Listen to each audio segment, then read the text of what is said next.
What's up, my reseller friends? My name is Sabrina. I thrift to resell on eBay and Mercari, and I am a full-time reseller. And in this video, I'm going to talk to you about a recent mistake that I made and how I'm planning on handling that mistake.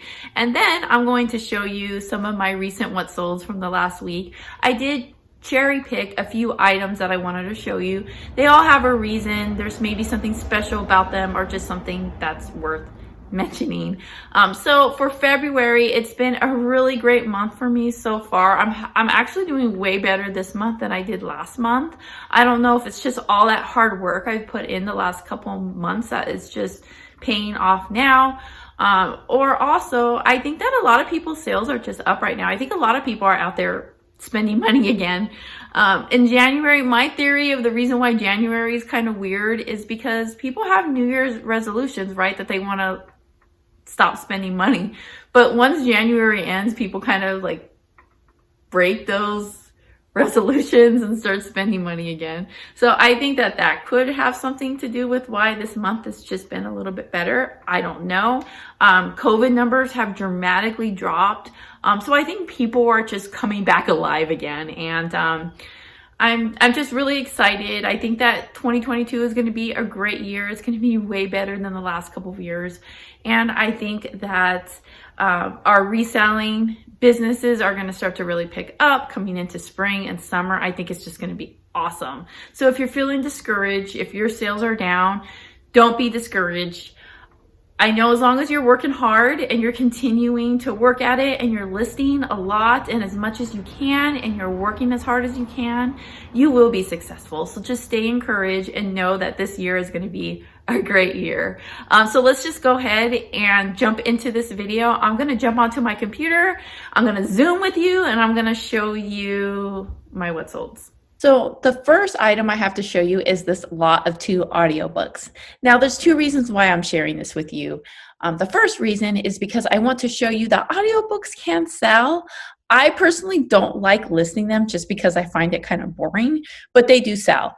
And especially if you have 2 sets or multiple sets that are by the same author and you bundle them together, that's a good way to get them sold. And you can ship these media mail too as well. So I got a huge bin full of audiobooks that I paid $5 for at a yard sale. I've already made all that money back just by selling like a set of 3 of them. I think I sold that for $15 or something like that. And now I have this set that sold. So I was pretty stoked on it.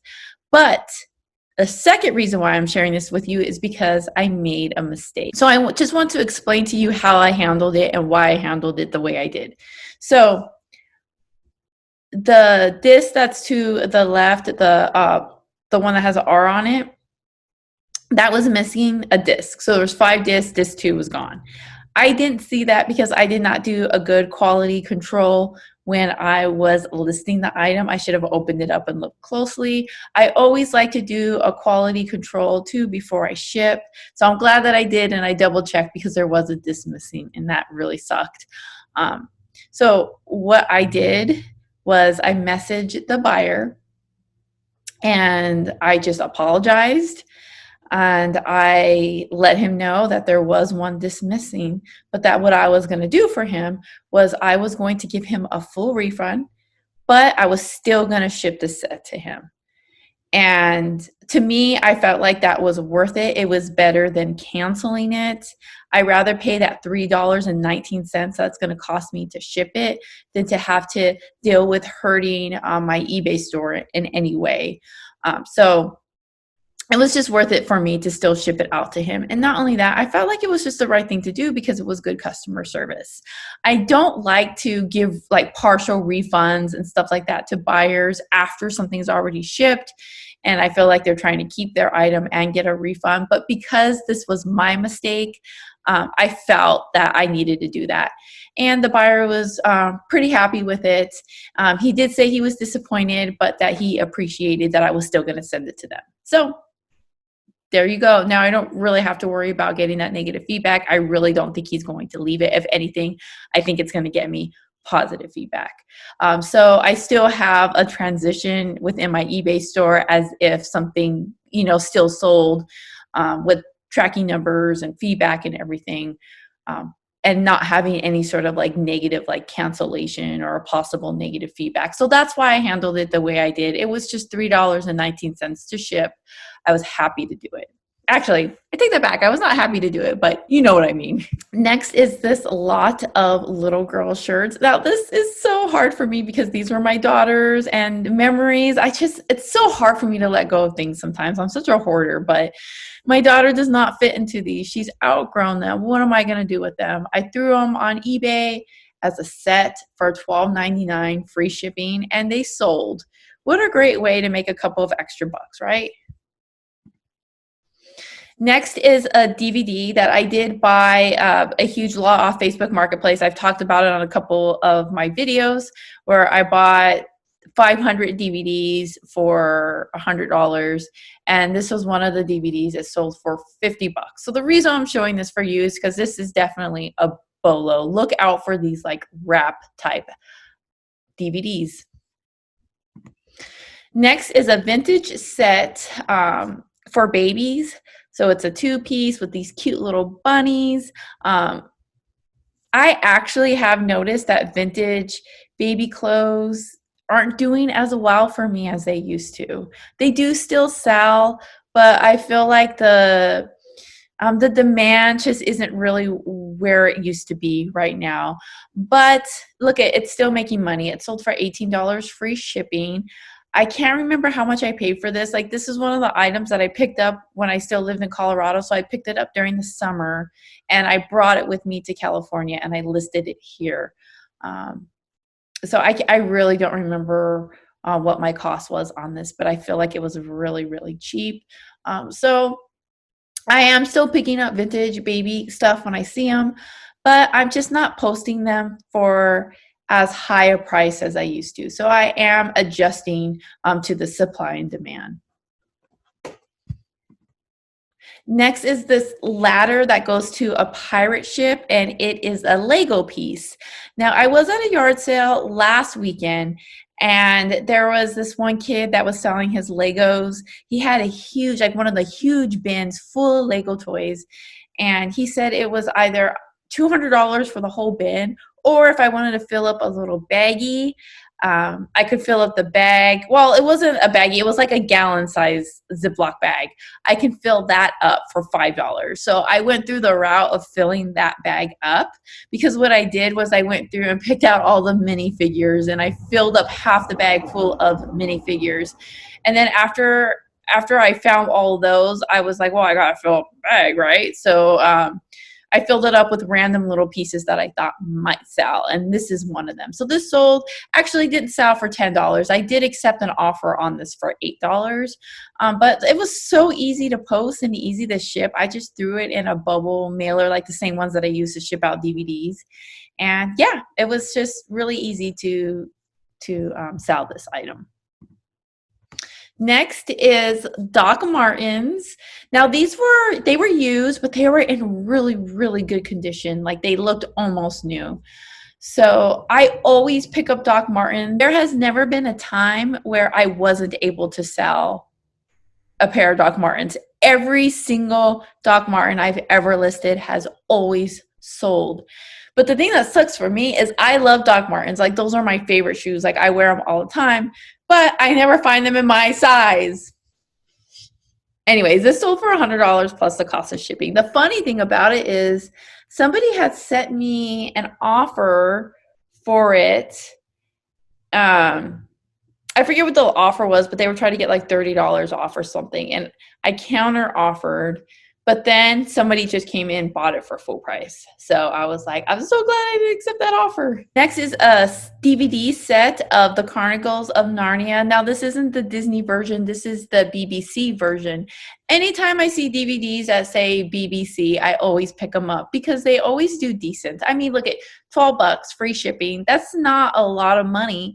But if I can find stuff like this for $1 or less, and it could be something that's super easy for me to take a picture of it, it's really easy for me to store and really easy for me to ship. These are the sales that I love. Just these quick sales that are just in and out, makes me a couple of extra dollars, right? Those are great. Always look for BBC. Next is a puppet. This is a giant 18-inch puppet of a dragon. I was at a yard sale a couple weeks ago, and there was this lady that had like a bin of plush. So I was kind of going through her plush, and I was making like a little pile, and then I asked her, I was like, "Oh, do you have any other plush, or is this it?" And then she told me, she's like, "You know what? I do have some more. If you want to wait, I'll run in the house real quick and grab them." I'm all, "Of course I'll wait." So she goes and she comes back with 3 garbage bags full of plush. And so then I was like, "Oh, this is awesome." So I went through and I picked out, like, I would say out of the 3 bags, I probably took 1 bag full of plush. So I took a little from each bag, but this was one of the items that was in there. So I had like this huge she actually had a laundry basket sitting out there, and I was filling stuff up in her laundry basket. I didn't take her laundry basket, but I was using it as like a shopping cart. And so I had that filled with plush. It was like overflowing. That's how much. But then at the bottom, I also had a couple of other things. Like I had found a bunch of Ninja Turtle toys, some Transformers, which, by the way, most of those I've already sold too. And then there was a couple of other random little things, and I had filled up that basket. So then when I was done and I was ready to pay, the guy looked at all the stuff that I had in the basket and was just like, $10 for everything? And I was like, yes, $10 sounds good to me. So I walked away with a whole basket full of toys and plush for $10. And they were things that I handpicked myself. So that's the thing that's so great about going to yard sales versus buying things on Facebook Marketplace. A lot of times, like on Facebook Marketplace, you're buying like a bunch of stuff and then you got to like pick through it. Versus when you go to yard sales, you kind of just pick through what you want. So you're not taking like extra things home that you're not planning on listing. So I've already sold a lot of stuff from that yard sale. There was like another puppet that was a snake, and I sold the snake already. I think that sold for like 20 something dollars, and along with the Ninja Turtle toys. So I'm already done really well with that yard sale. But look at this. This sold for $45 plus the cost of shipping, which was awesome. Next is this lot of Life is Good t-shirts. Now, I was at a yard sale, and you're going to hear me talk about yard sales a lot because I've kind of stopped going to the thrift stores for 2 reasons. One, the prices are just so much.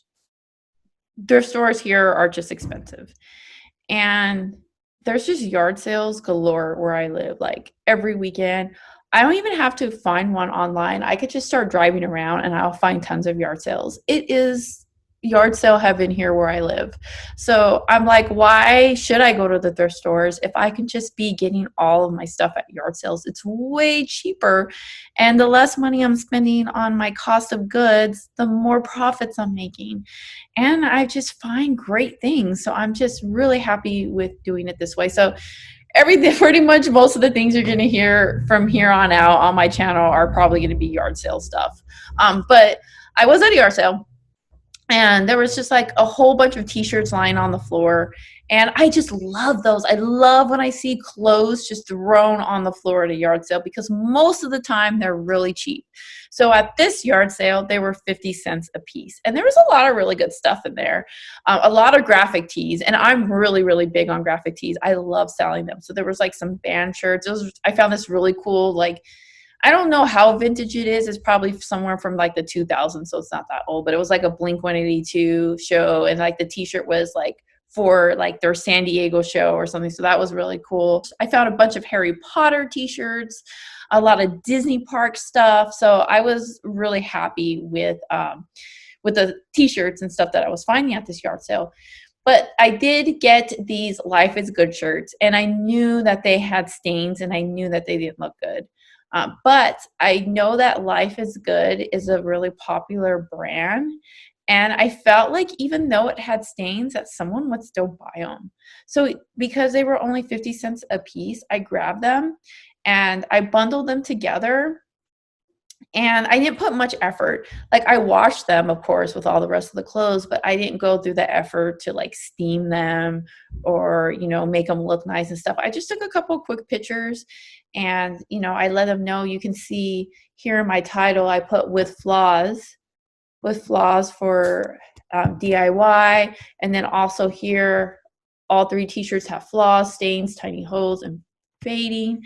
But these types of things are perfect for DIYs. Like, people will buy t-shirts and clothing that have flaws on it, and they're planning on doing something with them. I'm one of those people, for example. Like, I like to alter a lot of my clothing. Like, I'll like to like cut them up, or I'll like reconstruct them. Like, with my sewing machine, I'll make them smaller or have like a different shape or fit. Sometimes I'll put bleach on them, or I'll just do different things with my shirts, and they're fun projects.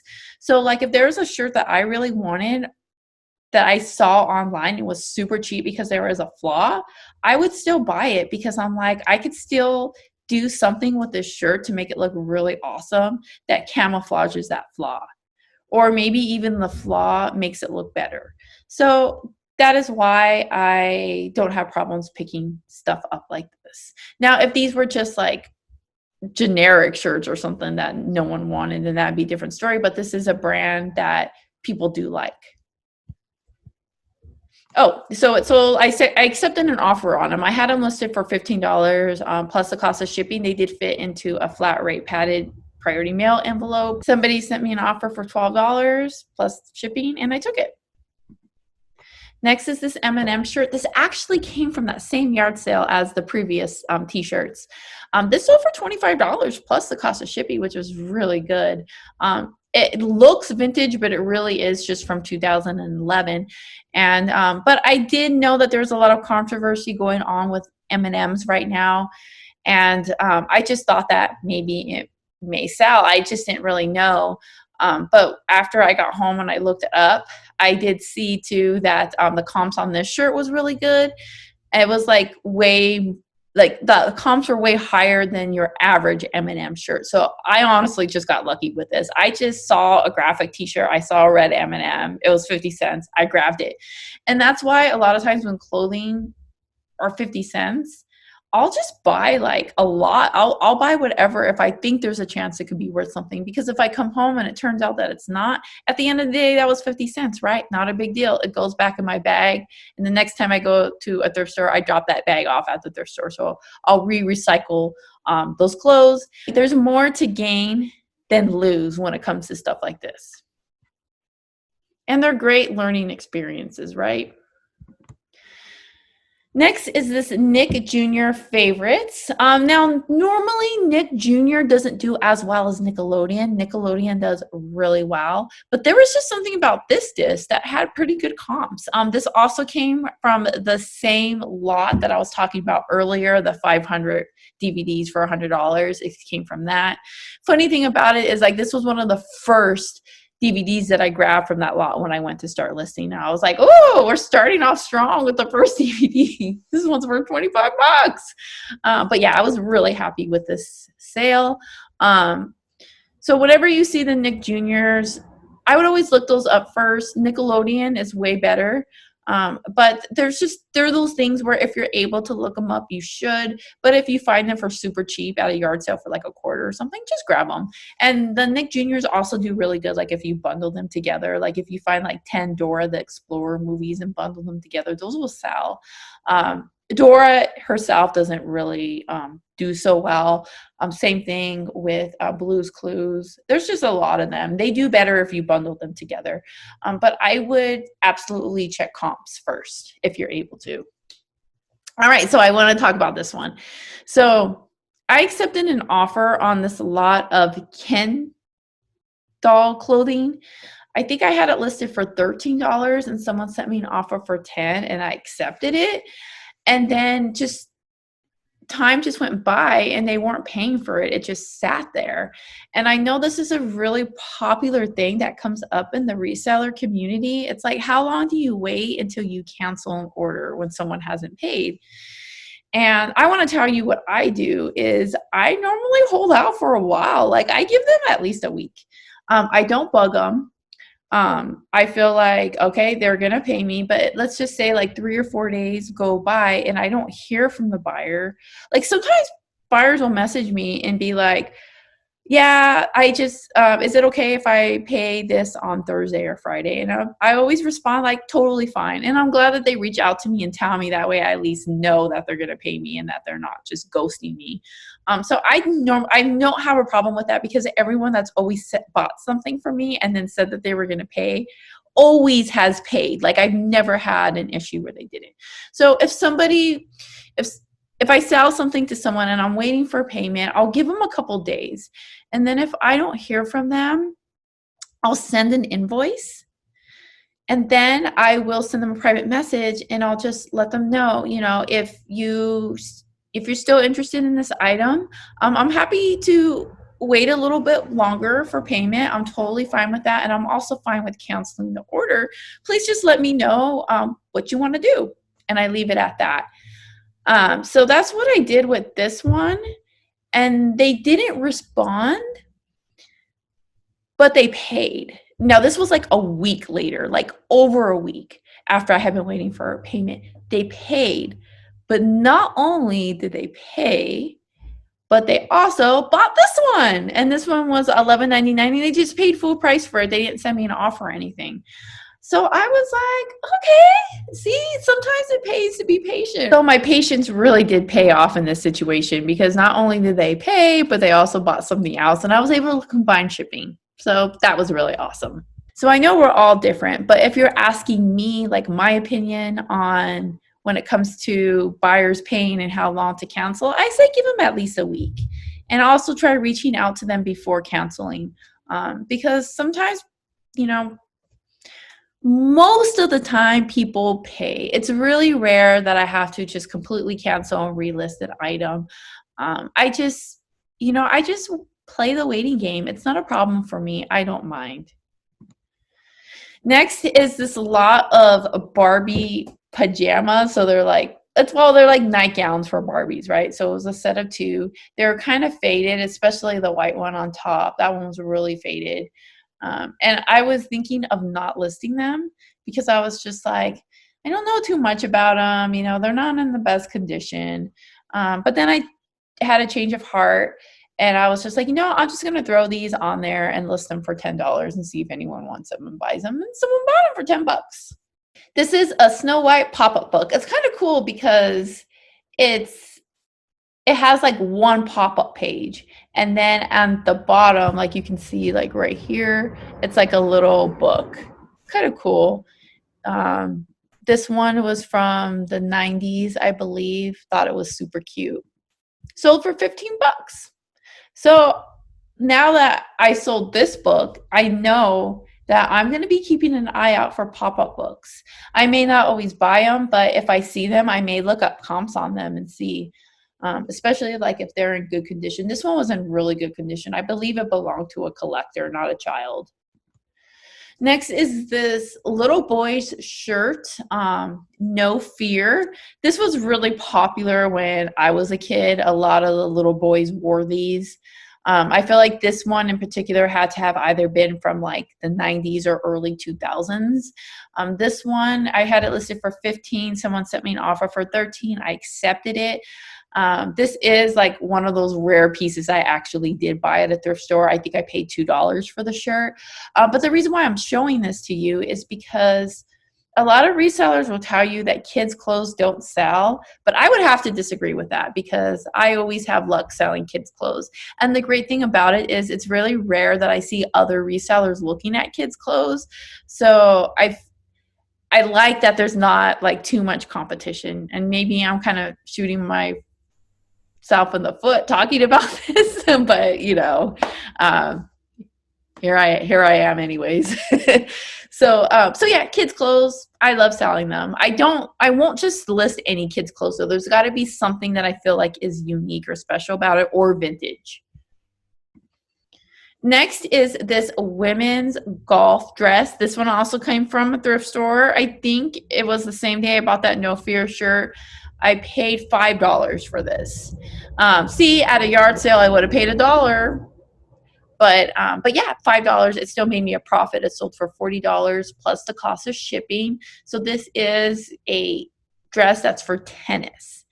So when you're listing like activewear like this, I think it's also good to look into like if it's for a particular sport or for a particular type of workout, what is it for? So in this case, it was tennis. So I think it's important to put those keywords in there. That way, someone who's actually just looking for a tennis dress will probably put that in the description, and then that's how they find it versus just Nike dress, right? So that would just be my advice on that, is to make sure to put that in your title. And the last item I have to show you is another kid shirt. And the point, I actually sold a lot of kid shirts, but I wanted to show you a few of them. That way you could just see that these do sell. This one sold for $10, and this is another shirt that I picked up at a yard sale for 50 cents. It was just thrown on a table with a bunch of other random kid clothes. There's probably about like 100 pieces of kids clothes, and out of those hundreds of pieces, I picked out like 2 that I thought were cool, and I paid like $1, right? And it's fun. Like, I love digging through those and looking for stuff and picking things out for my store. There's just something that's special about that, and I just love handpicking the things that I put in my store versus like doing like blind boxes and like liquidation. Like, you don't handpick those things. Like, one of the things that's just so special to me is just the customization. Like, these are the things that I chose for my store, and it kind of just like, I don't know, it just makes it special. But I liked this shirt. It was in really good condition. I was like one of those stretchy, soft t-shirts. And like, I knew that there would be a mom out there that would be, I want a Wolverine shirt for my kid. I don't mind paying $10 to order one on eBay that's in good condition. And yeah, that's how it went. I hope you guys found this video helpful in any way at all. If you did, please like this video. It really helps me out, and I would super appreciate it. Don't forget to subscribe if you're not already subscribed. And never forget, when you thrift upon a star, your dreams will come true. I'll see you all in my next video. Bye.